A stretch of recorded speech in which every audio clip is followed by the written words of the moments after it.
மொத்தத்துல முதல் பாகத்தை கம்பேர் பண்ணும்போது கொஞ்சம் சுவாரஸ்யம் கம்மி தான். பட் ஸ்டில் 4 மணி நேரம் ரன் டைம் அப்படிங்கிறது பெருசா எங்கேயும் தெரியல. ஒரு சில காட்சிகள் தவிர இந்த படம் பெருசா எங்கேயும் போர் அடிக்கவும் இல்ல.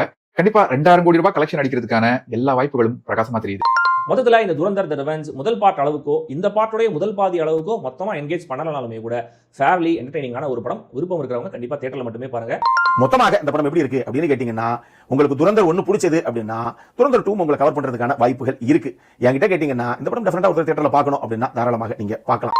சங்கிகளுக்குலாம் வந்து படமே எடுக்க தெரியாதுப்பா, ரொம்ப ராவா எடுப்பாங்க, ஒரு அமைச்சூர்த்தனமா இருக்கும், நாடகத்தனமா இருக்குன்ற மாதிரியான விமர்சனங்கள்லாம் இருக்கு. ஆனா இந்த டைரக்டர் அதெல்லாம் அடிச்சு நொறுக்கிட்டாப்ல. இந்த படம் துரந்தர் 2 கன்ஃபார்மா 1500 கோடி மறுபடியும் ஒரு மெகா ஹிட் வசூல் அப்படின்ற மாற்றுக்கிறது கிடையாது.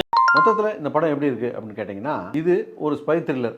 இந்த படத்தை 4 மணி நேரம் உட்காந்து பார்க்க முடிஞ்சதுக்கு முக்கியமான காரணம் இந்த படத்துடைய artist selection, location, screen play ரொம்பவே நல்லா பண்ணியிருந்தாங்க. 4 மணி நேரம் படம் எப்படி ஓடி முடிஞ்சதுன்னே தெரியல.